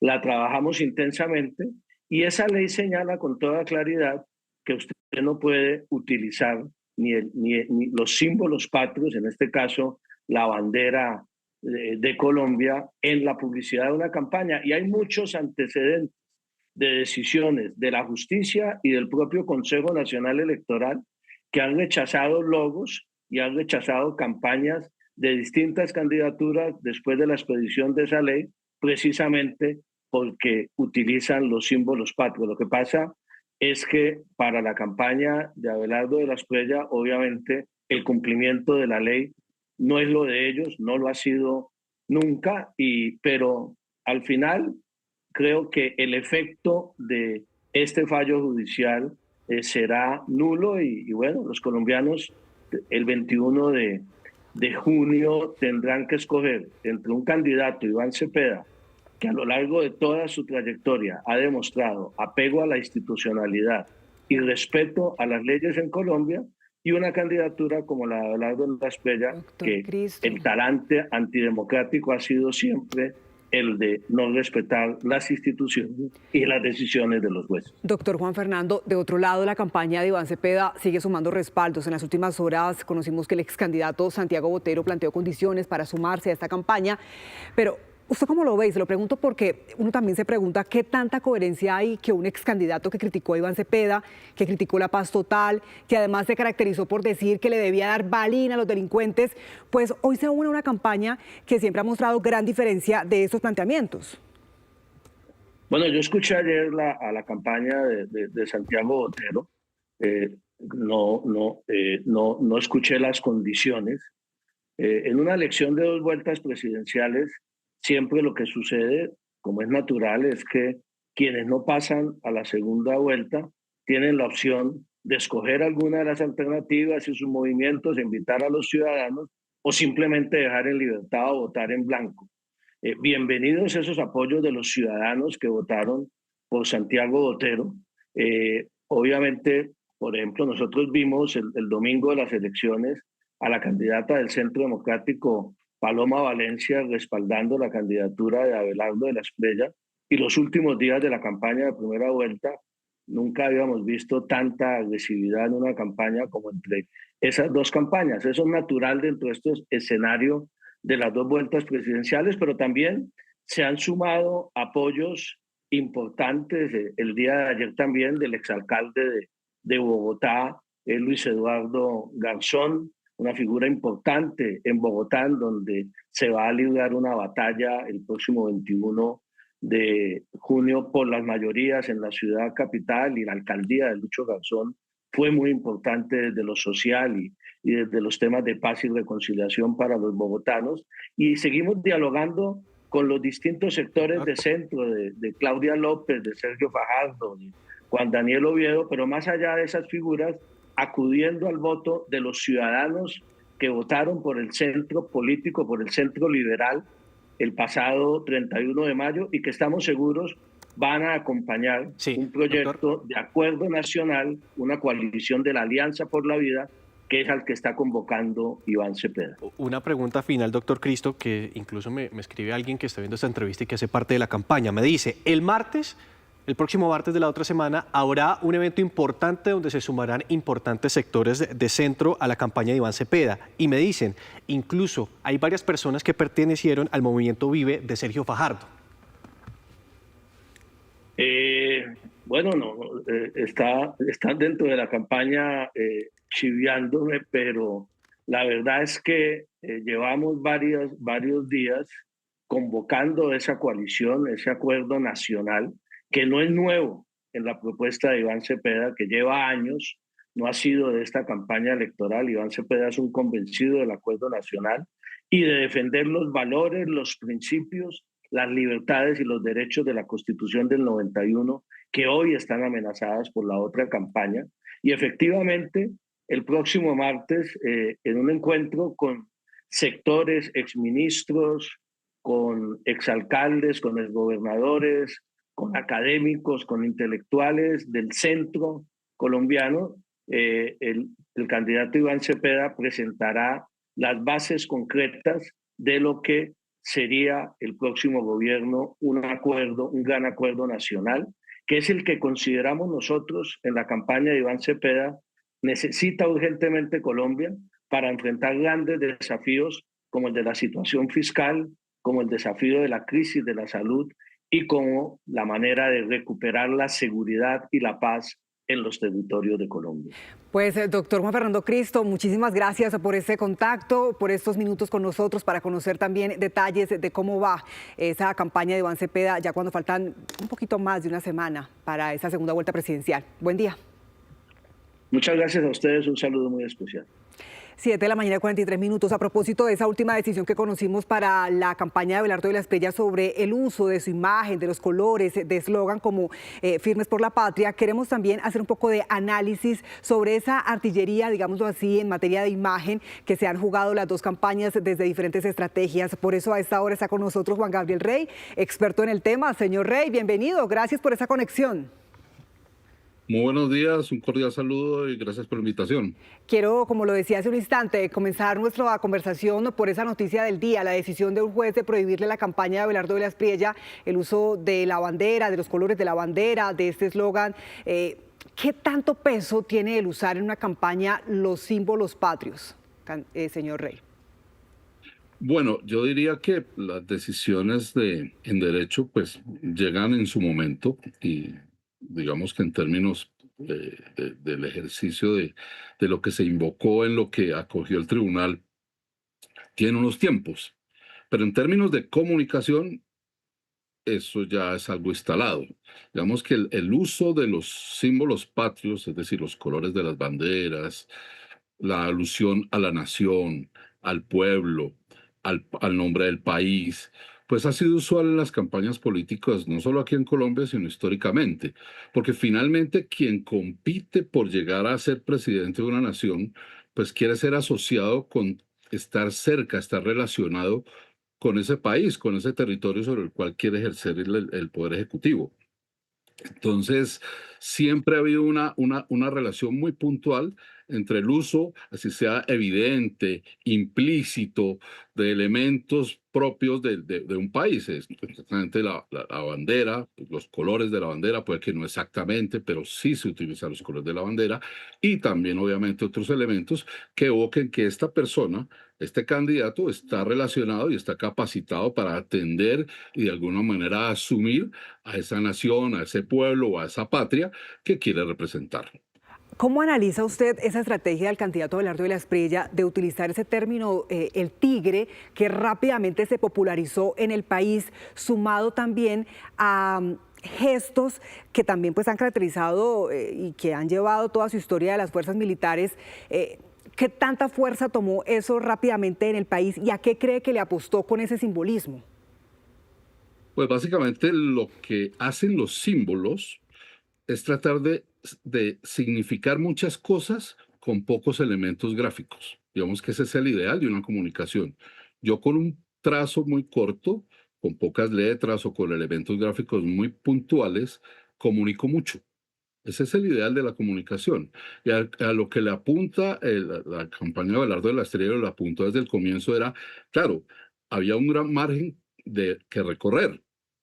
No tenía la trayectoria política de otros candidatos con los que competía, personas que estaban en el servicio público desde hace más de 20 años. Él, de alguna manera, era una persona nueva en el escenario político. Sí era un abogado reconocido en su escenario del derecho penal. Entonces, ¿cómo acortas las distancias? Acortas las distancias haciendo una campaña basada en términos de buscar significar mucho con pocos elementos. Entonces, claro, tú tomas elementos del tigre. ¿El tigre qué significa? Fiereza, autoridad, legitimidad, capacidad de poner orden. Eso es lo que significa un tigre, como también se ha utilizado el león en otros escenarios, desde Inglaterra hasta el presidente Milei en Argentina. Es decir, los grandes felinos evocan eso. ¿Qué problema detecta muy seguramente la campaña? Temas de autoridad, de orden. Entonces, claro, el saludo militar, Profesor, lo que evoca es la autoridad, va a volver el orden. Profesor, ahora hablemos un poco de los símbolos en la campaña de Iván Cepeda que se están utilizando de cara a la segunda vuelta electoral. Por ejemplo, hacer el corazón cruzando los dedos o incluso modificar el paquete gráfico de la campaña, cambiando los colores, la forma de las letras, que viéndolo es muy similar a la campaña que tuvo Zoran Mandami en la alcaldía de Nueva York. Sí, claro, acá es un tema de timing, de tiempos, ¿no? Digamos que la campaña de Abelardo de la Espriella empezó a construir este elemento desde mucho atrás. El tema de la campaña de Iván Cepeda es que inicialmente los símbolos fueron ellos mismos, es decir, su fórmula vicepresidencial y él eran unos símbolos de lo que ellos quieren representar y para lo cual fueron de alguna manera ya elegidos en la consulta interna de octubre. Entonces, tener una vicepresidenta con una representación étnica evidente, pues claro, eso es un símbolo. La misma trayectoria política de Iván Cepeda es un símbolo en su coherencia, en el respeto a las cosas que él evoca y dice. Y claro, llega un momento en que se enfrentan a un mundo digital que es mejor dominado básicamente por el presidente. Entonces dice, bueno, ahora que llegamos a esta recta final necesitamos un poco reinventar, reformular, rediseñar, y apelan a elementos que toman de distintas campañas, de distintas experiencias. Eso es normal también en todos estos ejercicios, y apelan un poco a las figuras ahorita del K-pop, de la figura del corazón, del tema de Mandani, pero digamos que el tema aquí es más de tiempo, lo que decía anteriormente. Aquí es qué tanto va a lograr impactar eso en las últimas 2-3 semanas de campaña. Yo creo que eso ayuda un poquito como a refrescar, pero creo que no es definitivo. Yo creo que lo que es definitivo es finalmente la manera en que los colombianos asuman, reciban y se sintonicen con el mensaje de cada una de las dos campañas. Profesor, una pregunta final. Tal vez se puede entender o se puede leer que la campaña de comunicaciones de Cepeda se quiere alejar un poco de los colores o del presidente Gustavo Petro al cambiar los colores que usualmente se utilizaban para la campaña del Pacto Histórico a cambiar a unas tonalidades que en este momento son azules y naranjas. Tal vez esto también en esa forma se puede entender como un distanciamiento a la figura del presidente en esta segunda vuelta electoral. No he tenido elementos de juicio para afirmar eso. Yo que puedo digamos, analizar lo que veo. ¿Qué ve uno? Efectivamente hay un cambio. ¿Qué motiva ese cambio? No lo sabemos. Lo que sí hay un cambio, una evolución, pero muchas campañas lo hacen cuando sienten que hay que reevaluar la estrategia. La estrategia, por definición, es algo que tiene que ser cambiante, que tiene que ajustarse a los retos que lo va imponiendo el objetivo. En este caso, el objetivo electoral. Entonces, claro, si de pronto sienten que en el tema digital de pronto no había mucha conexión, no tenían una identidad gráfica consolidada, pues había que reaccionar. Que eso se pare o no de las campañas anteriores o del presidente de la República, pues eso es algo que se tendrá que valorar en el imaginario y en las audiencias en las cuales está dirigido. Bueno, profesor, gracias por estos minutos aquí en Noticias Caracol. A ustedes por la invitación, muchísimas gracias. Un cordial saludo. 7 de la mañana, 50 minutos, y la actual coyuntura política electoral en Colombia no pasa desapercibida para nuestro principal socio en la región, Estados Unidos. En Washington, Daniela, quienes han estado involucrados con la política hacia Colombia reflexionan sobre el clima de polarización y los retos para el país. Pues uno de ellos es Juan González, ex asesor de Biden y ex consejero de la Casa Blanca para nuestra región, quien habló justamente con Noticias Caracol. Bueno, ex asesor del presidente Joe Biden, colombiano, colombo-estadounidense Juan González. Gracias por estar con nosotros en Noticias Caracol. Gracias por la invitación. ¿Tú cómo ves hoy a Colombia? Colombia sigue siendo importante porque es la piedra maestra de la región estratégicamente. Es un país suramericano, caribeño, pero también centroamericano, donde no solo el flujo de migración y drogas, pero también en cuanto a vínculos económicos y también la competencia que tenemos con otros países como China y Rusia, es un país estratégicamente posicionado con una afinidad tradicional. Pero el reto hoy en día es que, te voy a confesar, es que parece que Colombia está tomando pasos hacia atrás. Y parte de eso es que Colombia, como muchos países de Latinoamérica y el Caribe, están adquiriendo la política polarizante de los Estados Unidos. Y eso para Colombia yo creo que es un error y es algo que le va a hacer daño, porque tradicionalmente lo que distingue a Colombia es que Colombia siempre ha tenido presidentes, aunque sean centro-izquierda, centro-derecha, que sean tecnócratas, con oficiales muy profesionales que saben manejar muy bien las relaciones internacionales y domésticas, saben manejar la macroeconomía y se llevan muy bien con demócratas y republicanos en los Estados Unidos. Entonces, cuando que sea de izquierda o derecha, comienzan a escoger lados políticos, se vuelven parte del juego político aquí en Washington y eso no favorece a Colombia. ¿Son pasos hacia atrás entonces en materia democrática? No tanto democrática, porque Colombia sigue teniendo uno de los sistemas electorales más robustos de la región, ¿no? Entonces el pueblo colombiano sigue tomando decisiones. Yo diría que la retórica y la pelea política es hoy en día menos sobre el futuro del país y más sobre ideología. Y eso, mira, es algo que se relaciona mucho con la política que existe hoy en día en los Estados Unidos. Tienes el movimiento MAGA del presidente Trump, donde están afirmativamente, proactivamente tratando de formar coaliciones ideológicas alrededor del mundo, no solo en Latinoamérica. Y eso tendrá resultados para ellos en el corto plazo, pero a largo plazo la razón por la que terminamos con Hugo Chávez fue una reacción antiamericana por parte del pueblo venezolano. Y es algo que nosotros tenemos que tener un punto de vista mucho más largo, que tiene que ver mucho menos con ideología y más que nada con la prosperidad y la seguridad de la región. Entonces, Colombia tiene retos muy grandes, pero también tiene oportunidades enormes. Y ese debe ser el debate político. Y cuando los líderes de Colombia están hablando más sobre ideología, yo creo que es una distracción y no le favorecen al país. ¿Es esto algo nuevo, Juan? Es decir, ustedes cuando estaban en la administración, cuando tú tenías estas conversaciones sobre Colombia, que es tu país también, donde está tu familia, ¿ustedes hablaban sobre una preocupación de que hubiera un fenómeno populista en Colombia ya para ese entonces? No, y te digo porque, bueno, de nuevo, es antes del acuerdo de paz con las FARC. Toda la política colombiana se organizaba alrededor de su oposición al daño que había hecho las FARC a Colombia. Ahora, después del acuerdo de paz, yo creo que la política colombiana no ha encontrado esa visión que los organiza y que los vuelve coherente, que antes del acuerdo llevaba al Partido Conservador, el Liberal y hasta el Uribista, entonces el Centro Democrático, a organizarse y estar de acuerdo alrededor de ciertas prioridades para gobernar, ¿no? Tenían muchos acuerdos y los desacuerdos eran en las márgenes.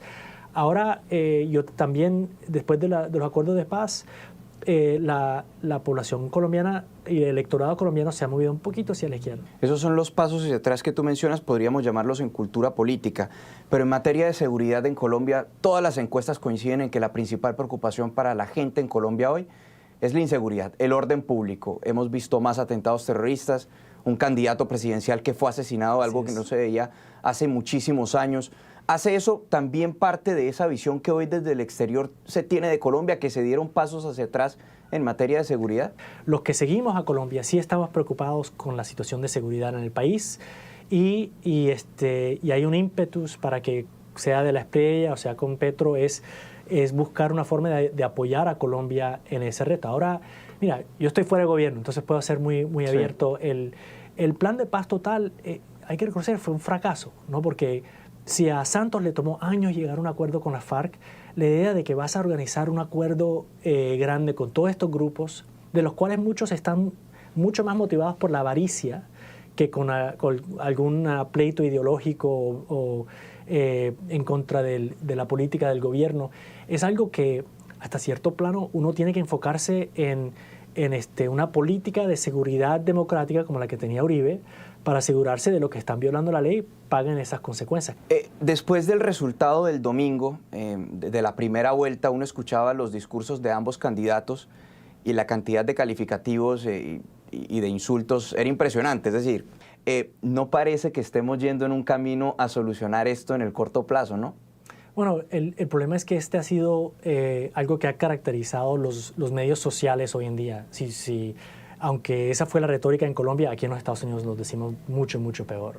Y el problema es que Colombia tradicionalmente ha trascendido, gracias, ese tipo de retórica, ¿no? Y al fin y al cabo los colombianos quieren seguridad, quieren acceso a salud, quieren oportunidad económica. Y la retórica se vuelve violencia. Se vuelve violencia, especialmente en Colombia. Se necesita una solución al tema de Venezuela por el impacto que tiene sobre Colombia. Y ese debe ser el debate. Te digo, como colombiano-americano, ese es el debate que yo quiero ver en Colombia, no los ataques ad hominem que se están llevando a cabo. En esas conversaciones que tú tienes con gente que ha estado involucrada en la política de Estados Unidos en Colombia, ¿te han transmitido o han hablado sobre, hombre, en qué quedó el Plan Colombia? Todo el dinero que invirtió Estados Unidos, más de $10.000 millones en ese periodo, más de 10 años, y mira lo que está sucediendo. ¿Es una reflexión? Sí, en parte, pero la realidad es que Colombia hoy está mucho mejor que estuvo al fines de los años 90. Y yo creo que parte del reto ha sido más que nada que la relación y el vínculo entre el ejército colombiano y el americano, las fuerzas de inteligencia, la cooperación económica, no ha sido tan robusta como la que ha sido en el pasado. Porque yo creo que cuando entró Petro al poder había un poco de desconfianza con qué tanto involucrado estaban los Estados Unidos en todos los elementos del Estado colombiano y no se reconoció el valor que eso tiene para la seguridad y la prosperidad de Colombia, ¿no? Yo creo que Petro ha navegado una relación donde él ha mantenido una relación fuerte. Nosotros en la administración Biden teníamos fuertes desacuerdos con Petro, pero sabíamos que teníamos que trabajar con él porque había sido elegido, ¿no? Y yo creo que la misma parte de Petro tiene muchos desacuerdos con el presidente Trump, pero ha tratado de navegar eso, pero yo creo que no es suficiente. A nivel técnico sí ha sufrido un poco la relación y todo lo que hemos construido durante los últimos 15 años entre los dos países. Ustedes, y tú particularmente, siempre han mencionado la fortaleza de las instituciones en Colombia, pero ¿qué tanto resisten las instituciones? Bueno, mira, cuando ganó Trump la primera vez, todos pensamos que las instituciones iban a resistir y resistieron. Ahora en la segunda administración Trump no han resistido esas instituciones y mucha gente tiene preocupación sobre el futuro democrático del país. Yo no tengo una respuesta a eso, pero se sabe que aunque Colombia tiene una tradición institucional muy fuerte, que al fin y al cabo las instituciones son lideradas por hombres y mujeres que son fallidas y que la institucionalidad también es normas, no son leyes. Y si no se respetan las normas por los líderes políticos, eventualmente esa afirmación alrededor de la institucionalidad va a comenzarse a quebrantar. Juan, muchísimas gracias por estar con nosotros. Un placer. Lo último en Noticias Caracol. Mucha atención a la siguiente primicia de nuestros colegas de Blue Radio. La Comisión Legal de Investigación y Acusación de la Cámara de Representantes acaba de suspender provisionalmente al presidente Gustavo Petro hasta el próximo 21 de junio a las 4 de la tarde. Néstor Morales, usted tiene más detalles de esta noticia que es en desarrollo. Perdóneme un segundo, nos enlazamos con la señal de Caracol Televisión. Hola Nicolás, buenos días. Para ampliarles una noticia urgente que estamos desarrollando, se la resumo a los oyentes de Blue Radio. La presidenta de la Comisión de Acusación, que es además la investigadora del caso de Gustavo Petro por participación en política. Esa Comisión de Acusación, que es la única que tiene competencia y jurisdicción para disciplinar al presidente de la República, acaba de tomar la decisión histórica de suspender al presidente de la República, que se encuentra en este momento en Nueva York. Como hemos informado, suspenderlo desde hoy con efecto inmediato del cargo hasta el domingo, día de elecciones, cuando se cierren las urnas. La decisión es por participar en política. Es una medida cautelar, dice la doctora Gloria Elena Arizabaleta, que fue esposa de Roy Barreras, que es investigadora y presidenta de la comisión, que es una medida que toma como auto de trámite.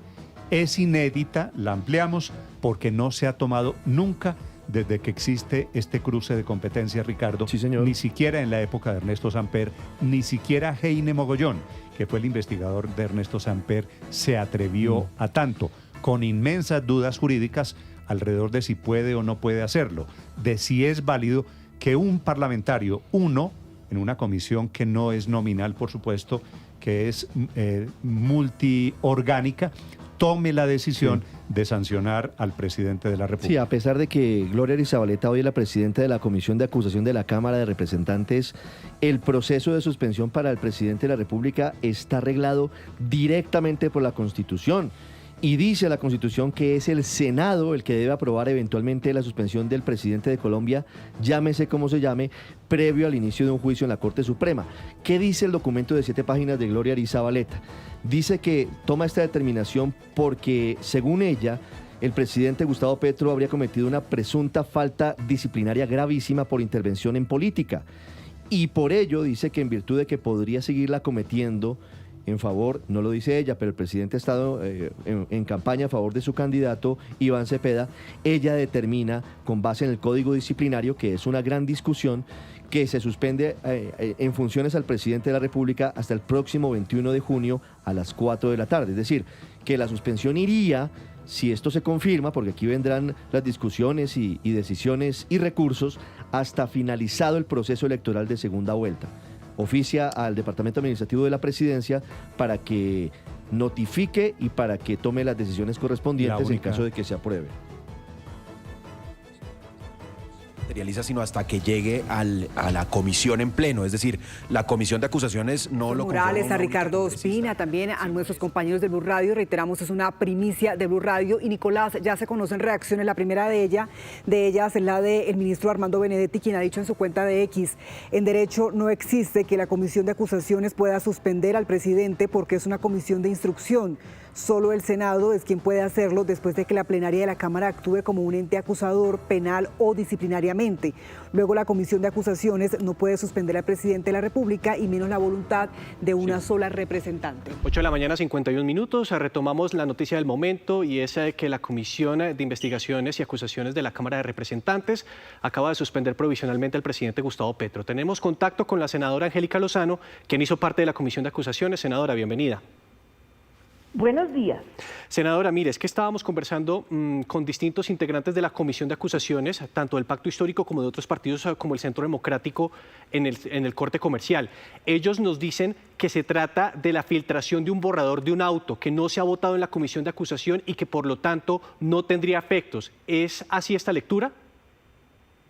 Tendría sentido porque solo una decisión de la plenaria del Senado, es decir, 4 decisiones del Congreso, primero la Comisión de Acusaciones que tiene 15 integrantes, entonces necesita mayoría, 8 votos de 15, luego la plenaria de la Cámara, mayoría, luego en la plenaria del Senado por una comisión de 5 investigadores, solo después de un trámite así de largo y complejo, por mayoría podría llegar a suspenderse al presidente o a un magistrado que sea aforado. No existe la posibilidad de que un congresista solito decida suspender a un aforado como el presidente. Senadora, ¿qué suspicacia puede generar esta decisión? A su juicio, ¿qué fue lo que pasó aquí? Raro, inédito, no se había visto. Dice además que es una decisión de oficio. ¿Cuál es la diferencia? Cuando un ciudadano pone una queja o denuncia, se abre un proceso. Oficio es cuando nadie se quejó y es la autoridad, en este caso la representante, la que dice, uy, estoy viendo una falla, una falta, luego de oficio, hago la investigación, de oficio, tomo la decisión. Eso es inédito y es inviable, porque la Comisión de Acusaciones tiene 15 integrantes, luego necesita mayoría. ¿Qué explicación tiene? Me corcha. Es como una de estas cosas de nuestra locura judicial de Colombia, ¿no? En este caso el Congreso tiene funciones judiciales y pues nada, país de abogados, esto suena raro. Bueno, doctora Angélica Lozano, muchas gracias por estos minutos aquí en Noticias Caracol, y para seguir entendiendo esta decisión o esta noticia que está en desarrollo, tenemos contacto en este momento con el doctor Jaime Arrubla. Él es expresidente de la Corte Suprema de Justicia. Doctor, bienvenido. Un gusto estar con ustedes en Caracol. Para estar claros frente a esta decisión, ¿puede una congresista en su autonomía tomar esta decisión, es decir, suspender provisionalmente al presidente de la República, o a este cuento le falta un pedazo y ese pedazo es la votación por parte de la Comisión de Acusación? A ver, nunca antes había sucedido esto. Es algo totalmente inédito. Se supone que la Comisión de Acusaciones prepara, es un ponente de una decisión para levantar la investidura, para la indignidad del funcionario aforado que está investigando. Eso tiene que proyectar la comisión, va a la plenaria, y si la plenaria la aprueba, pasa al Senado, y si el Senado lo aprueba, entonces decimos que se declara indigna a la persona, y ahí adquiere competencia la Corte Suprema de Justicia, según el aforado de que se trate. O sea que esto no puede tener competencia. La presidenta de una comisión de investigación para tomar una medida de esta naturaleza es totalmente absurdo. Es más, la medida lo que está logrando es permitirle al presidente que haga política, porque si lo suspende, lo que le va a dar es la libertad de que actúe en el escenario político de aquí al 21 de junio. O sea que se logra ese efecto totalmente contrario. Es curioso, le pareciera a uno de que se trata de algo arreglado para permitirle actuar al señor presidente en el escenario público, pero repito, esto es una conjetura. No me consta absolutamente nada. Doctora Rula, pero si bien no hay precedentes y con ese proceso que usted nos acaba de explicar, ¿esa decisión de la representante Gloria Arizabaleta quedaría en firme o por el contrario se caería? A ver, para mí es una decisión arbitraria, correcto. Pero mientras la comisión no se reúnan los 15 y la revoquen o la dejen sin valor, pues tiene presunción de legalidad, correcto, que así son todos los actos jurídicos colombianos. Hay que someterla al control y habría que ver quién tiene el control. En principio yo diría que la comisión o la plenaria de la Cámara. Sí, doctor, y es que me quedo con una intervención que usted daba cuando iniciábamos esta conversación, y es que esta es una jugada jurídica con vicios de política. Esto tiene, es decir, cuando se trata uno de ver por qué una decisión de estas tan absurda, sorprendente en este momento, se toma, pues uno pensaría, pues hay un afán de protagonismo, correcto. Sí. Ahora hay afán de protagonismo judicial y ahora también de la Cámara en su comisión de acusaciones. ¿Para qué la toman? Para suspender al presidente, para que no haga política. Pues precisamente al suspenderlo le permiten ya legítimamente hacerla. O sea que no tiene un sentido lógico una decisión de esta naturaleza. Sí, doctor, y es que le confieso algo. En el corte comercial estuvimos conversando con distintos representantes de la Comisión de Acusaciones y ellos lo que nos estaban señalando es que esto parece un proyecto, un borrador que se filtró, pero que todavía no es una decisión jurídica, porque falta la votación de ellos como célula legislativa para ratificar el sentido del fallo o del auto. Todavía más grave que una decisión proyectada que todavía ni siquiera se ha puesto en consideración, se filtre. Eso es la falta de seguridad jurídica por parte de la Comisión. Por eso es que sostenemos mucho que lo que hay que arreglar en Colombia es empezar por suprimir ese antejuicio en el Congreso, que es un antejuicio político que no hace sino dilatar las cosas. Sí. Doctor, y para ser claros en esta información que estamos desarrollando, a esta hora, a las 8:58 de la mañana, ¿podemos decir que el presidente Gustavo Petro está suspendido provisionalmente o no? Yo creo que no.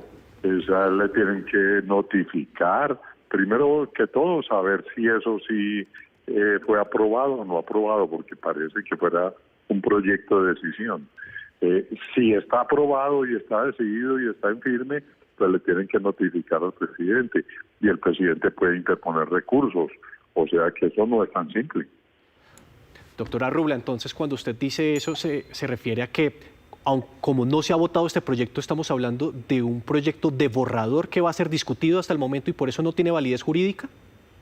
Pues a mí no me consta eso. Lo que oímos todos en una noticia es que había salido y que estaba ya con pleno eficacia jurídica. Después oímos ahí a través de los medios de comunicación de que era, al parecer, no era un auto legalmente producido, sino que era un proyecto que no se había discutido. Yo creo que hay que empezar por aclarar eso, porque mientras no tengamos claridad, pues no sabemos qué paso es el que sigue. Rubla, es usted muy amable, gracias por estos minutos. Ha sido un gusto, que estés muy bien. La alegría de mi gente, terminamos nuestra primera emisión. Los invitamos a escanear con su celular el código QR que está apareciendo en pantalla para descubrir más historias que tenemos para ustedes en digital. Nos vemos a las 12:30 con una nueva edición informativa. En el canal Caracol ya viene día a día. Esto es Noticias Caracol, primero la gente.